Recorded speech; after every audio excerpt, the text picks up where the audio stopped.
ओम नमः शिवाय। हर हर महादेव। माता पार्वती की जय। प्यारे भक्तगणों, आज आप सभी श्रवण करेंगे भोलेनाथ की बड़ी ही कल्याणकारी कथा है।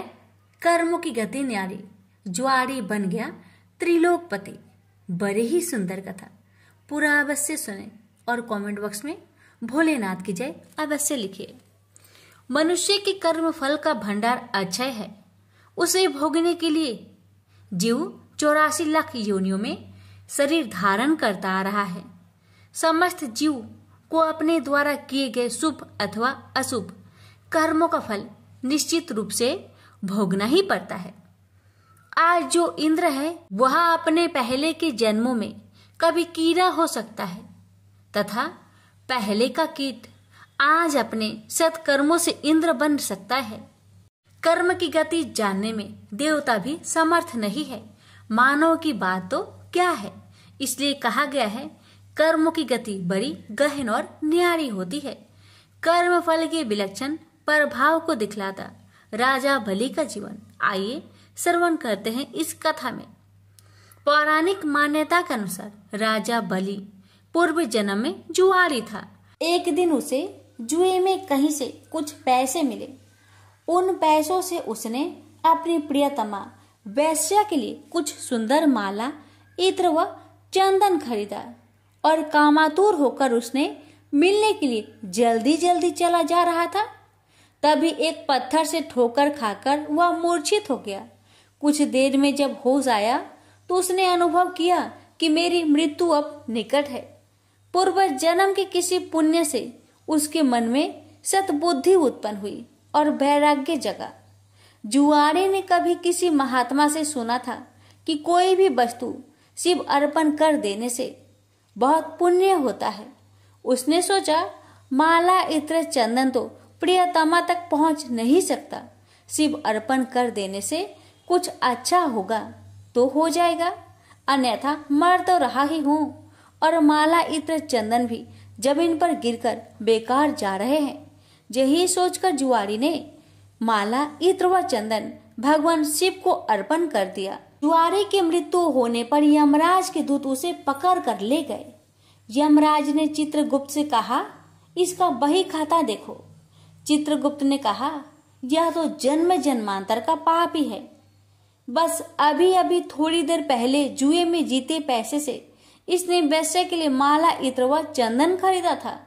जब ठोकर खाकर गिरा तो इसने मृत्यु के निकट देखी और सोचा कि माला आदि चीजें बेकार जा रही है तो उसे शिव अर्पण कर दिया। यह कोई भगवान को माला अर्पण करने वाला तो था ही नहीं, न ही इसने भगवान के लिए माला खरीदी थी। बस यही इसका पुण्य है। यमराज ने कहा, यह तो इसका पुण्य ही माना जाएगा। यमराज ने जुआरी से पूछा, पहले तुम पुण्य का फल भोगे हो या पाप का? जुआरी ने कहा, मैं तो जन्म जन्मांतर का पापी हूँ। पाप का फल भोगने में पता नहीं कितना समय लगे, इसलिए मैं पहले पुण्य का फल भोगना चाहता हूँ। भगवान शंकर की कृपा से जुआरी बन गया इंद्र। राज ने कहा, शिव अर्पण के पुण्य से तुम 3 घड़ी के लिए इंद्र लोक के मालिक बन गए हो। भगवान शिव के बिना भक्ति की आराधना से जमीन में गिरी हुई गंध पुष्प से एक महापातक को कितना बड़ा फल मिला। जो लोग श्रद्धा और भक्ति के साथ भगवान शिव को गंध पुष्प व जल अर्पण करते हैं, उनकी आराधना करते हैं, तो उन्हें सहज मुक्ति मिलती है। उसी समय देवगुरु बृहस्पति आए और जुआरी को ऐरावत हाथी की पीठ पर बैठाकर इंद्रलोक ले गए। जुआरी जब इंद्र आसन पर बैठा, अप्सराएं नृत्य करने लगी, गंधर्व गान करने लगे। उन गंधर्वों में नारद जी भी थे। यह देखकर उन्हें हंसी आ गई। जुआरी ने कहा, इंद्र के दरबार में वे आदमी, बताओ क्यों हंसते हो? नारद जी ने कहा, जुआरी, तू जीवन प्रयत्न जुआ खेलता रहा। तूने यही सोचा कि शिव अर्पण करने से कुछ होता होगा तो हो जाएगा, न होगा तो मर तो ही रहा हूँ, और माला, इत्र आदि भी बेकार ही जा रहे हैं। आज इसका परिणाम यह हुआ कि तुम 3 घड़ी के लिए ही सही इंद्रलोक के स्वामी बन गए, इसलिए मुझे हंसी आ रही है। नारद जी की बात सुनकर जुआरी के ज्ञान चक्षु खुल गए। ज्ञान की चिंगारी जब पाप के ईंधन पर गिरती है तो पाप जलते हैं। जुआरी सिंहासन से उतरा और नारद जी से कहा, गुरुदेव, अब भगवान शंकर के अलावा कोई शरण नहीं है। हम सारे इंद्र आसन पर ही तुलसी रख देते हैं। शिव के समान देव नहीं, शिव के समान गति नहीं, शिव के समान दाता नहीं है, शिव के समान योद्धा नहीं है। इतना कहकर जुआरी ने स्वर्ग की निधियों का ऋषियों को दान करना शुरू कर दिया। उसने ऐरावत हाथी, अगस्त्य जी को उच्च श्रवण नाम का घोड़ा, विश्वामित्र को कामधेनु गाय, महर्षि वशिष्ठ को चिंतामणि रत्न, गालवल जी को और कल्प वृक्ष कौंडिन्य मुनि को दे दिया। भगवान शंकर को प्रसन्न करने के लिए जुआरी ने कुछ ही देर में सारा इंद्रलोक दान कर दिया। तभी 3 घड़ी बीत गई। वह फिर यमलोक पहुंचाया गया। जब इंद्र वापस आए तो अमरावती ऐश्वर्य शून्य थी। इंद्र स्वर्ग के सारे ऐश्वर्य, ऐरावत हाथी, कामधेनु, परिजात पुष्प आदि को न देखकर क्रोधित हो गए और पूछने लगे, ये सब कहाँ चले गए? तब देवगुरु बृहस्पति बोले, सब कुछ जुआरी ने दान दे डाला। बड़ी भारी सत्ता मिलने पर जो परमार्थ में न पड़कर सत्कर्म में लगे रहते हैं वे ही धन्य हैं। वे ही भगवान शंकर के प्रिय भक्त है। इंद्र स्वर्ग की निधियों को वापस लाने में अपने कार्य को सिद्ध करने के लिए देवगुरु बृहस्पति को लेकर यमराज के पास समयनी पूरी पहुंचे और जुआरी की शिकायत करने लगे। यमराज ने जुआरी से अपना पक्ष रखने को कहा। जुआरी ने कहा, हमको जो करना था हमने कर लिया, अब आपको जो करना हो वह आप कर लो। यमराज ने इंद्र से कहा, आप बूढ़े हो गए हैं किंतु अभी तक आपके राज्य से संबंधित आसक्ति दूर नहीं हुई है। जुआरी का पुण्य आपके 100 यज्ञों से ही कहीं महान है। जाइए ऋषियों के चरणों में पड़कर या धन देकर अपने रत्न लौटा लीजिए। यमराज ने जुआरी से कहा, दान का पुण्य भूलोक में ही होता है, स्वर्ग में दान नहीं करना चाहिए, इसलिए तुझे नरक की यातना भोगनी ही होगी। तब चित्रगुप्त ने यमराज से कहा, इसने भगवान शिव के नाम पर ऐसे उत्तम ऋषियों को इतनी बहुमूल्य वस्तुएं दी है, तब इसे नरक की यातना क्यों भोगनी पड़ेगी? शिव के नाम पर स्वर्गलोक, मृत्युलोक या कहीं पर भी कुछ दिया जाए तो उसका अच्छा फल मिलता है। इसके जितने भी पाप थे वे सब भगवान शिव के प्रसाद से भस्म होकर पुण्य में परिणित हो गए हैं। यमराज सोचने लगे, अब ये जुआरी नरक नहीं जाएगा, अब तो यह इंद्र ही होगा, क्योंकि इस बार तो इसने विधिवत पूरा इंद्र लोक ही दान कर दिया है। उसी पुण्य के प्रभाव से वही जुआरी अगले जन्म में महान भक्त प्रहलाद का पुत्र राजा बलि हुआ। यहाँ पर भी वह पूर्व जन्म के शिव पूजन के पुण्य से इतना त्यागी हुआ कि गुरु शुक्राचार्य के मना करने पर भी उसने भगवान वामन को अपना सर्वस्व समर्पित कर दिया। वामन भगवान राजा बाली से बोले, हम तुम्हें क्या दे? बाली ने कहा, भगवान, हमारी जिधर भी दृष्टि जाए उधर हम आपका ही दर्शन करें। राजा बलि की बैठक के 52 दरवाजे हैं। भगवान ने सोचा, न जाने किस दरवाजे पर बाली की दृष्टि चली जाए। यही सोचकर 52 दरवाजे पर शंख चक्र गदा पद्म धारण किए हुए ब्रह्मांड के स्वामी पहरेदार के रूप में विराजमान हो गए। कोई भी याचक राजा बलि के द्वार पर कुछ मांगने जाता है तो उनके द्वार पर विराजमान भगवान विष्णु स्वयं उन्हें मुंह मांगी वस्तुएं देते हैं। इसलिए प्रहलाद जी ने भगवान की स्तुति करते हुए कहा, इंद्र, कुबेर आदि देवताओं के द्वारपाल तो आप कभी नहीं बने, परंतु आप हम असुरों के द्वारपाल बन रहे हैं। इससे लगता है कि आप हम असुरों के पक्षपाती हैं। इस प्रसंग से गीता में भगवान का यह कथन सत्य सिद्ध हो जाता है कि पत्र, पुष्प, फल, जल जो कुछ भी भगवान के लिए अर्पित किया जाता है वह अनंत गुना होकर वापस आता है।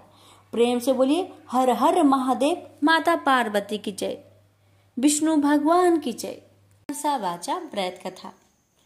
एक समय तरह तरह के फूल फल और सुंदर जड़ी बूटियों से शोभ्यमान कैलाश पर्वत पर विराजमान श्री भगवान शंकर जी से श्री पार्वती जी बोली कि हे जगत के स्वामी, आज मन बहलाव के वास्ते आप और मैं चौपर खेलें। शंकर जी ने कहा कि चौपर के खेल में बेईमानी बहुत होती है और हार जीत का पता नहीं पड़ता है, इसलिए कोई तीसरा आदमी होना चाहिए जो ईमानदारी से फैसला कर सके। महादेव जी के इतना कहते ही पार्वती जी ने अपनी माया से वहां एक बालक बनाकर बैठा दिया तथा महादेव जी ने अपने मंत्र के बल से उसमें जान डाल दी। महादेव जी ने उस बालक का नाम अंगद रखा तथा बालक को आदेश दिया कि तुम हम दोनों की हार जीत को बताते रहना। ऐसा कहकर महादेव जी ने चौसर का पासा चलाया और अंगद से पूछा कि बताओ कौन जीता और कौन हारा। तब अंगद ने उत्तर दिया कि महादेव जी, आप जीते और पार्वती जी हारी। इसके बाद महादेव जी ने फिर पासा फेंका और अंगद से पूछा इस बार कौन जीता और कौन हारा। इस बार भी अंगद ने वही जवाब दिया कि महादेव जी जीते और पार्वती जी हारी। इसी प्रकार तीसरी बार भी पासा चलाकर महादेव जी ने अंगद से पूछा कि तो इस बार महादेव जी हार गए थे, परंतु अंगद ने विचार किया कि यदि मैं महादेव जी को हारा हुआ बताऊंगा तो वे मुझे श्राप दे देंगे। ऐसा सोचकर अंगद ने फिर वही पुराना रटा रटाया उत्तर दे दिया कि महादेव जी जीते और पार्वती जी हारी। चूंकि इस बार अंगद ने झूठ बोला था तो माता पार्वती ने अंगद को श्राप दे दिया कि तेरे शरीर में कोढ़ हो जाए और तू निर्जन वन में भटकता फिरे। उसी समय अंगद को कोढ़ हो गया और वह भटकता हुआ किसी सुनसान वन में जा पहुंचा। वहां जाकर उसने देखा कि ब्राह्मणी, इंद्राणी आदि देवताओं की स्त्रियां व्रत के निमित्त महादेव जी की पूजा कर रही है। उनको पूजा करते देखकर अंगद ने उनसे पूछा कि आप यहाँ क्या कर रही है। तब उन देवियों ने अंगद को बताया कि हम तो मनसा वाचा नाम से प्रसिद्ध महादेव जी की पूजा कर रहे हैं, यानी कि अपने मन तथा वाणी को बस में करके, अर्थात सभी जगह से मन हटाकर और शिव पार्वती में ही अपना मन लगाकर पूजा कर रही हैं। इसलिए इस व्रत का नाम भी मनसा वाचा व्रत रखा गया है। इसके पश्चात उस बालक अंगद ने पूछा कि इस व्रत के करने से क्या फल होता है। अब उन देवियों ने उत्तर दिया कि इस व्रत को करने से सारी मनोकामनाएं पूर्ण हो जाती है। तब अंगद ने कहा कि मैं भी इस व्रत को करना चाहता हूं, यदि आप इसकी विधि मुझे बता सके तो आपकी बड़ी कृपा होगी। तब उन देवियों ने अंगद को चावल तथा सुपारी देकर व्रत करने की पूरी विधि विधान बताया कि इस व्रत को श्रावण मास के पहले सोमवार से करना चाहिए। उस दिन कंवारी कन्या से 2.5 पूनी सूत कटवाकर उसका डोरा बनाए। उस डोरे की तथा महादेव जी की पूजा जब तक कार्तिक सुदी चौथ नहीं आए तब तक प्रति सोमवार को करते रहना चाहिए। साथ ही व्रत भी रखना चाहिए। जब कार्तिक सुदी चौथ आए तो उस दिन उद्यापन करना चाहिए। उद्यापन में 1.25 सेर घी, 1.25 सेर गुड़ तथा 4.25 सेर आटा लेकर चूरमा बनाए। इस चूरमे के लड्डू बनाकर उसके 4 समान भाग कर ले। इनमें से एक भाग महादेव जी के चढ़ाए, एक भाग किसी ब्राह्मण या नाथ को दे, एक भाग गाय को दे तथा बाकी बचे भाग स्वयं को भोजन करे। इस व्रत का उद्यापन कोई भी करे, वह चाहे राजा हो या रंक, सबको इतना ही सामान लेना चाहिए।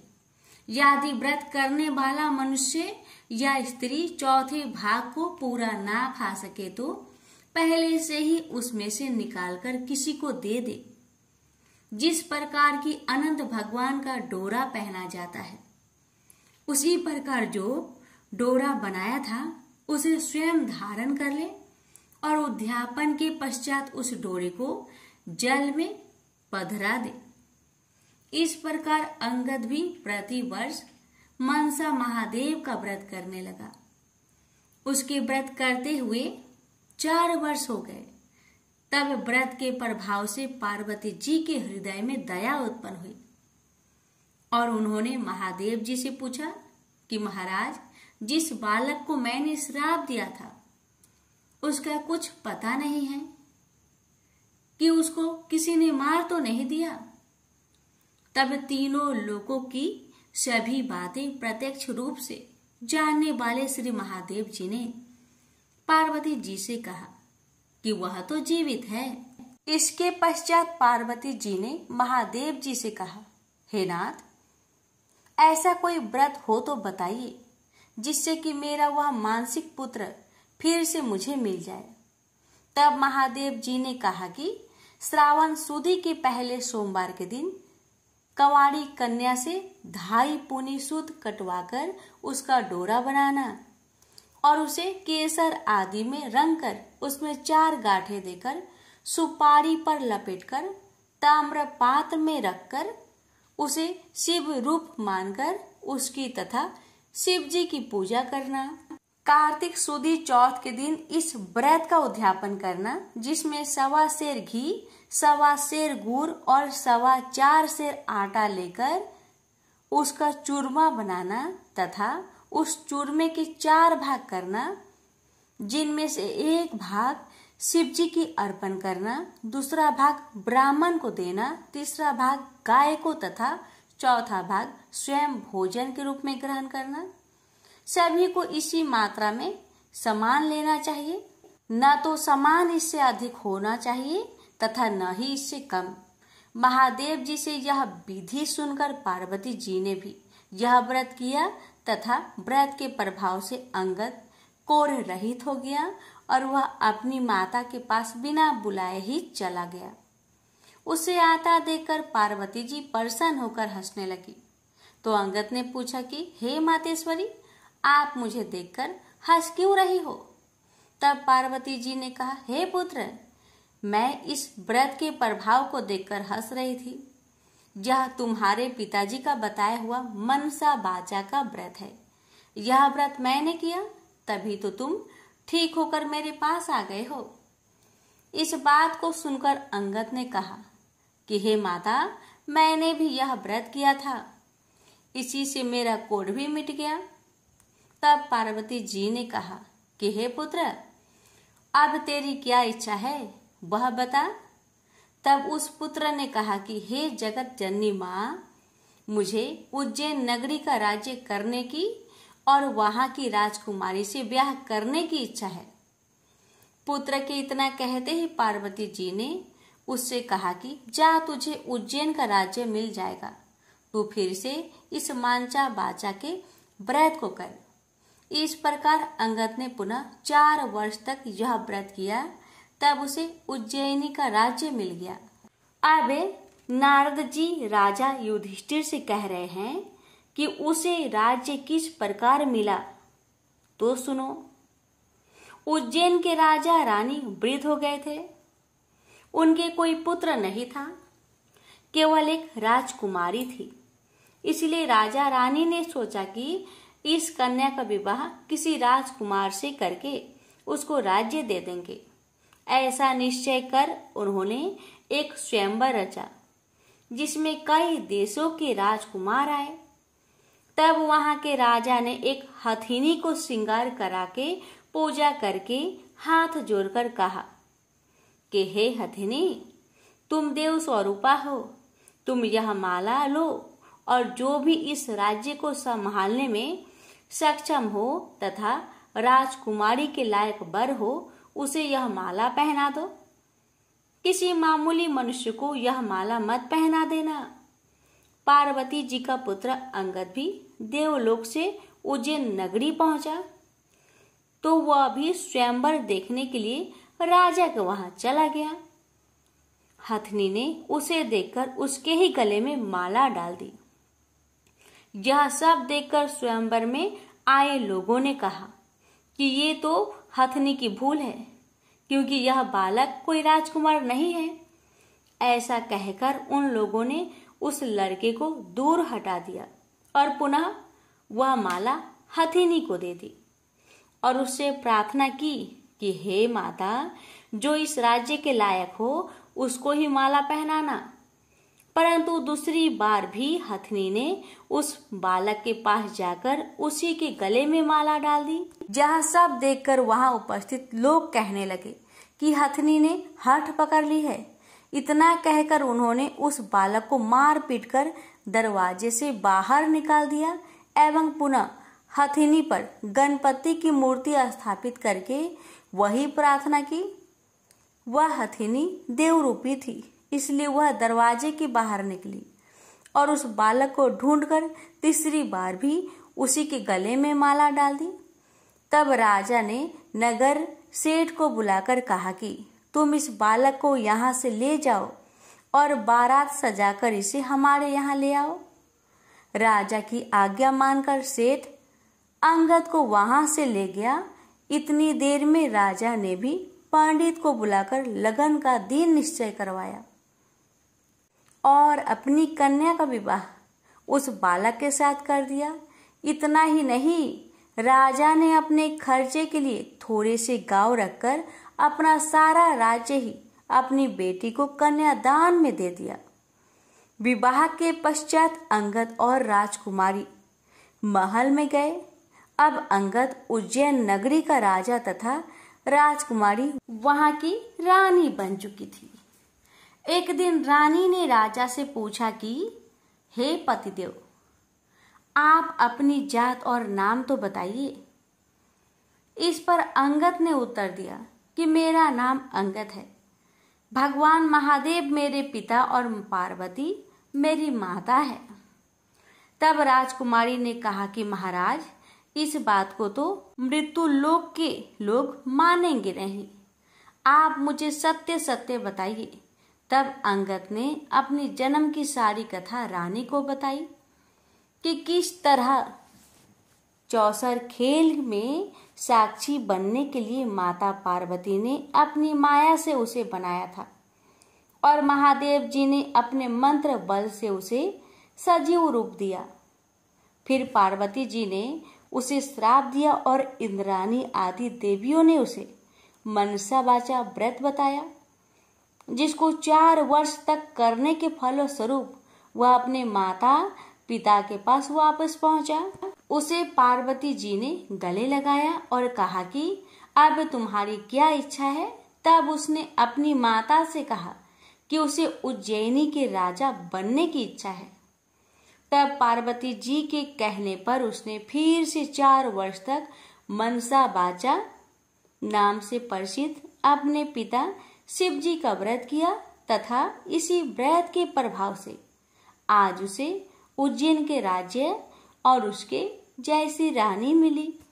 इतना सुनकर रानी ने कहा कि हे महाराज, मैं तो पुत्र धन तथा राज्य का सुख चाहती हूँ।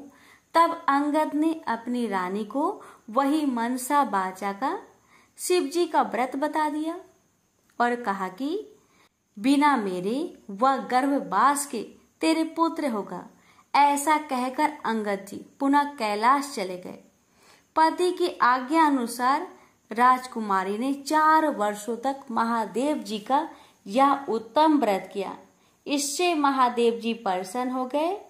एक दिन रानी ने अपने दासी से कहा कि जा ऊपर जाकर जल की झाड़ी ले आ, मैं दातुन करूंगी। दासी ऊपर गई तो वहां जाकर क्या देखती है कि सोने की पालकी में एक छोटा सा सुंदर बालक सो रहा है और मुख में अंगूठा चूस रहा है। दासी ने रानी को जाकर जब यह बात बताई तो रानी ने तुरंत जाकर बालक को अपनी गोद में उठा लिया और भगवान शंकर जी से प्रार्थना की कि हे प्रभु, यदि आपने मुझे यह बालक दिया है तो मेरे स्तनों में से दूध की धारा भी निकलनी चाहिए। रानी के इतना कहते ही उसके स्तनों में दूध आ गया। इस प्रकार वह बालक बड़ा होने लगा। रानी ने उस बालक का नाम फूलकवर रखा। एक दिन फूलकवर ने अपनी माँ से पूछा कि हे माँ, मेरे पिता कौन हैं और उनका क्या नाम है?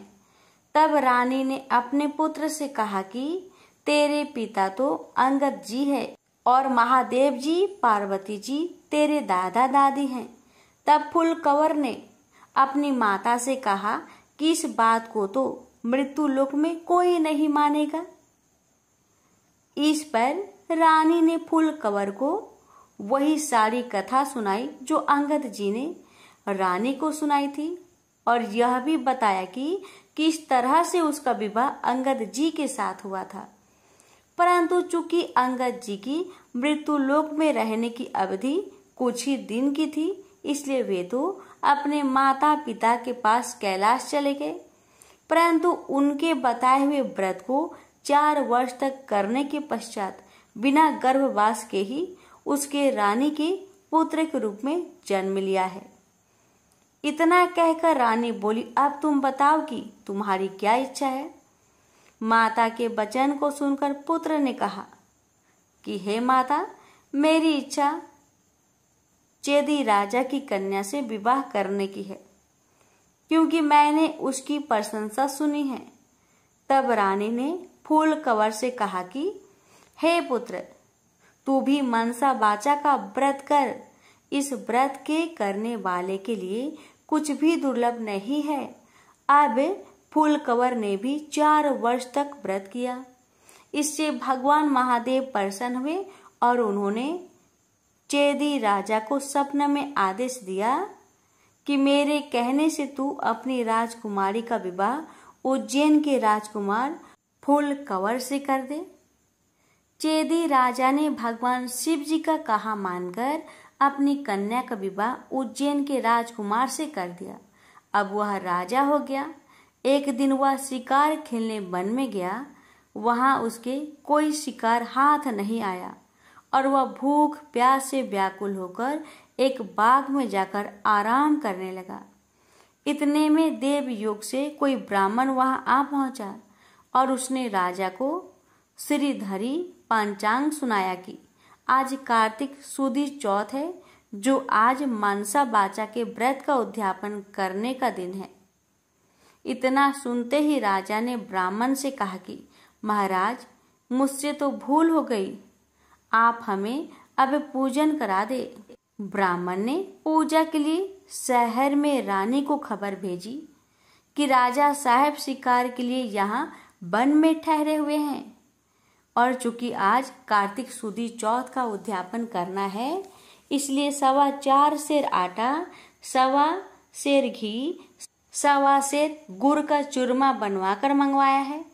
इस पर रानी ने सोचा कि फौज के कई आदमी भी राजा जी के साथ है, इसलिए इतने से चूरमे से क्या होगा। इसलिए रानी ने गाड़ी भरकर चूरमा भेज दिया, जो कि नियम विरुद्ध था। इतना अधिक प्रसाद होने से महादेव जी क्रोध हो गए और उन्होंने कोप करके राजा को स्वप्न में कहा कि तुम अपनी रानी को निकाल दो, नहीं तो मैं तुम्हारा सारा राज्य नष्ट कर दूंगा।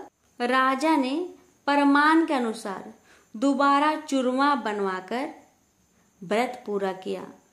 महादेव जी के कथन के अनुसार राजा ने रानी को महल से निकलवा दिया। रानी किले से रवाना होकर कुछ दूर चली ही थी कि उन्हें राजा के दीवान मिले।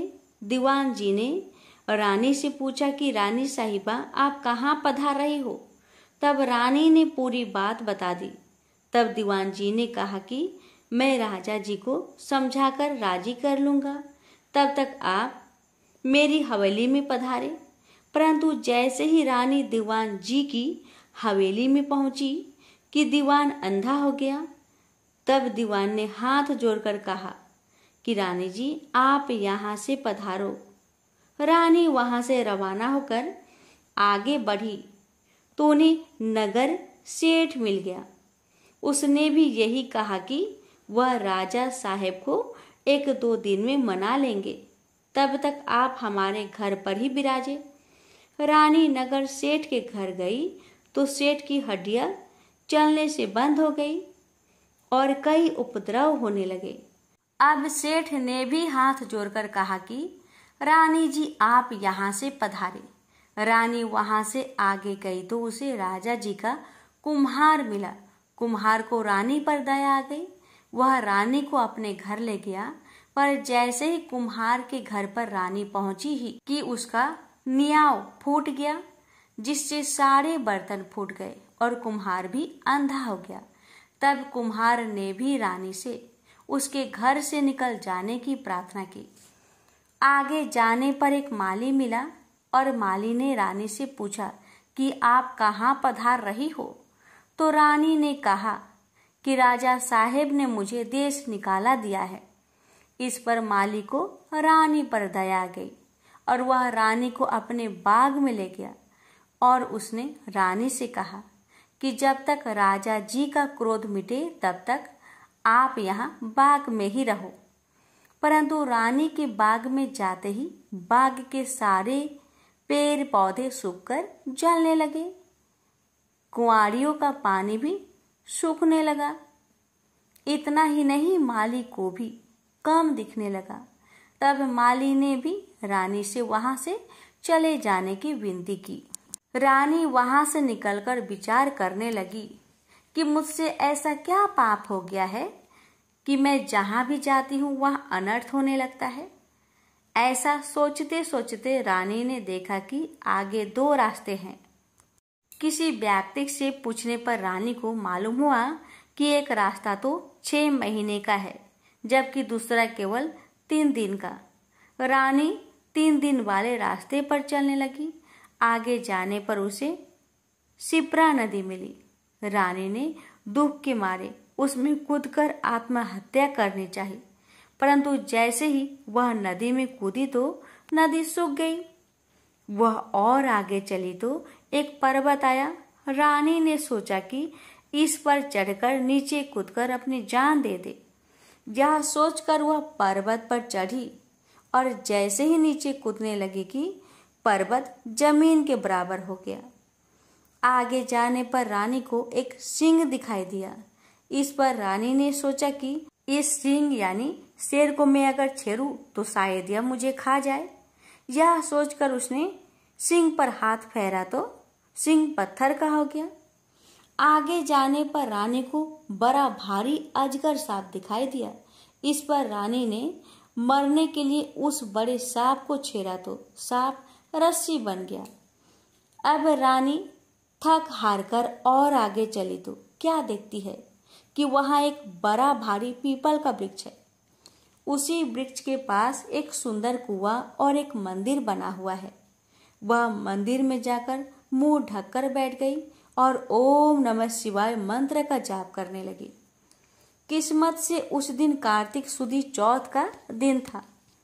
मंदिर का पुजारी नाथ सामान लेने गांव गया था। वहां उसको एक कुत्ते ने काट लिया। तब पुजारी नाथ ने विचार किया कि हमारे आश्रम में ऐसा कौन पापी आ पहुंचा है जिसके कारण यह उत्पात हो गया है। मंदिर जाकर नाथ ने एक स्त्री को बैठा हुआ देखा तो कहने लगा, आज यहाँ कोई डाकन या भूतनी आ गई है। तब रानी ने विनय पूर्वक कहा कि महाराज, मैं ना तो डाकन हूँ और ना ही भूतनी, मैं तो मानवी हूँ। आकाश की घेरी और जमीन की झेली हुई एक दुखी स्त्री। यदि आप मुझे धर्म की बेटी बनाओ तो मैं आपको अपना सारा भेद कहूँ। नाथ ने यह स्वीकार कर लिया तो रानी ने अपना सारा भेद कह दिया। अब वह वहां से जाने लगी तो चल नहीं सकी। तब पुजारी नाथ ने उद्यापन का एक लड्डू उसे खाने को दे दिया। लड्डू को हाथ में देखते ही रानी को व्रत याद आ गया। नाथ ने भी बता दिया कि आज कार्तिक सुदी चौथ है और यह मनसा बाचा के व्रत का प्रसाद है। इसका नियम है कि राजा हो तो भी अधिक प्रसाद ना बनाए और गरीब हो तो भी कम ना बनाए। यह एक भाग का लड्डू है। तब रानी के समझ में आ गया कि उसने प्रसाद का चूरमा ज्यादा भेजा था, इससे महादेव जी उससे क्रोध हो गए हैं। ऐसा विचार कर रानी ने पुजारी नाथ से प्रार्थना की कि हे महाराज, इस व्रत को अब मैं भी करना चाहती हूँ। तब नाथ ने कहा कि श्रावण सुदी चौथ आ रही है, इस दिन से तुम व्रत शुरू करो। फिर नाथ जी ने कंवारी कन्या से पूनी कतवाकर उसका डोरा बना दिया। पूजन का सामान लाकर सोमवार के सोमवार रानी व्रत और पूजन करती रही।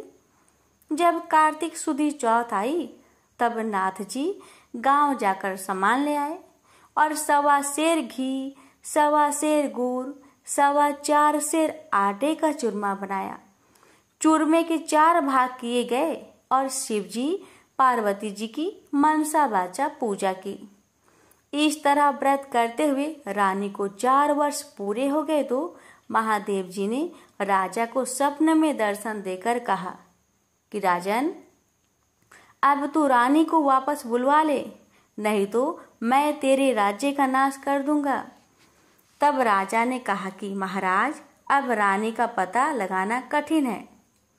आपकी आज्ञा से ही तो मैंने उसे देश निकाला दिया था।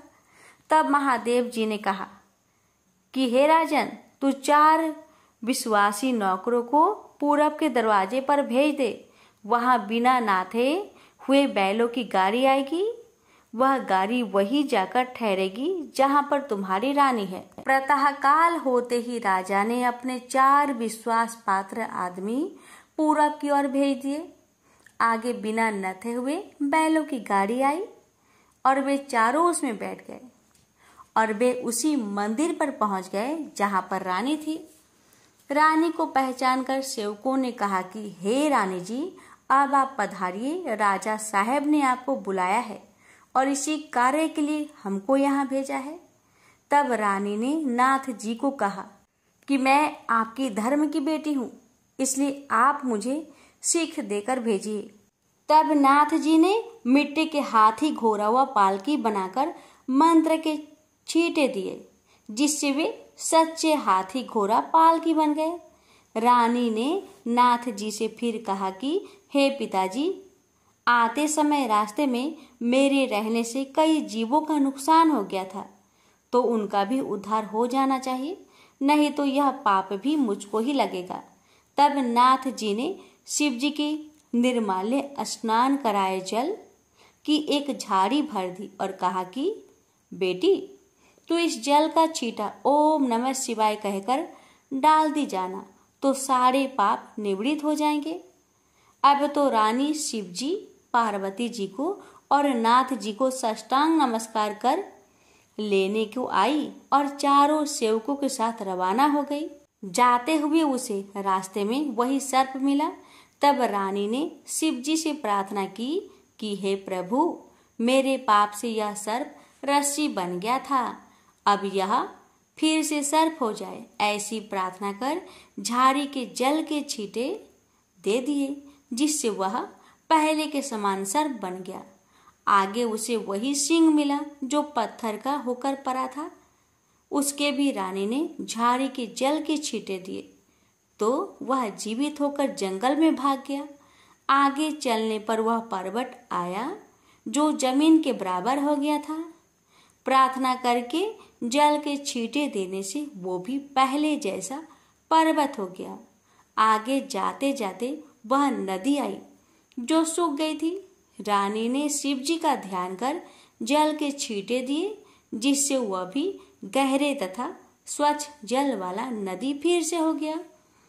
अब रानी जी ने पालकी, हाथी, घोड़े तो किले में भेज दिए और वह खुद उसी बाग में गई जो पहले सूख गया था। बागवान ने कहा कि रानी जी, आप फिर क्यों आ रही हो? पहले ही आपके आने से यह बाग उजड़ गया था। पर रानी के समझाने पर माली ने फाटक खोला। रानी के बाग में जाकर शिव जी का ध्यान कर झाड़ी की जल के छींटे दिए, जिससे वह पहले से भी अच्छा हरा भरा बगीचा हो गया। वहां कई कोयल बोलने लगी, नाना प्रकार के फल फूल दिखाई देने लगे और कुओं में लबालब जल भर गया। फिर रानी जी उसी कुम्हार के घर गई तो कुम्हार की आंखें खुल गई और जल के छींटे देने से न्याव के बर्तन सोने चांदी के बन गए। कुम्हार ने कहा कि रानी जी, ये सोने के बर्तन हमारे पास कौन रहने देगा? तब रानी जी ने कहा कि इसमें से 4 बर्तन राजा को भेंट कर देना। इसी प्रकार रानी नगर सेठ के घर गई तो उसकी हड्डियां सिरकने लगी और उसे व्यापार में लाभ होने लगा।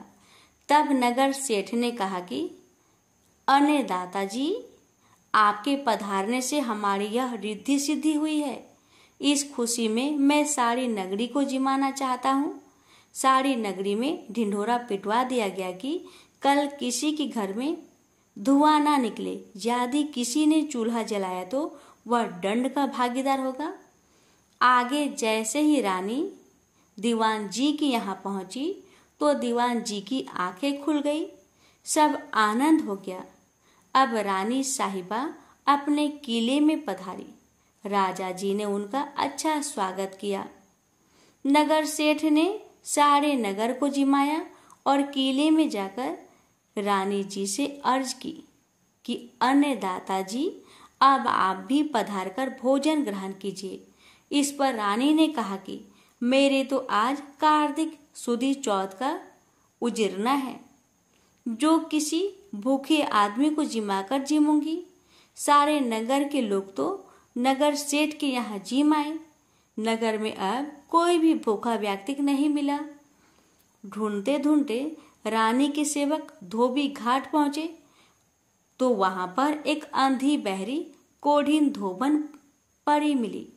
रानी जी की आज्ञा से उसे महल में बुलाया गया। रानी जी ने उसे स्नान करवाया। स्नान कराते ही उसका सारा कोढ़ मिट गया और कथा सुनाते ही उसके लिए स्वर्ग से विमान आ गया।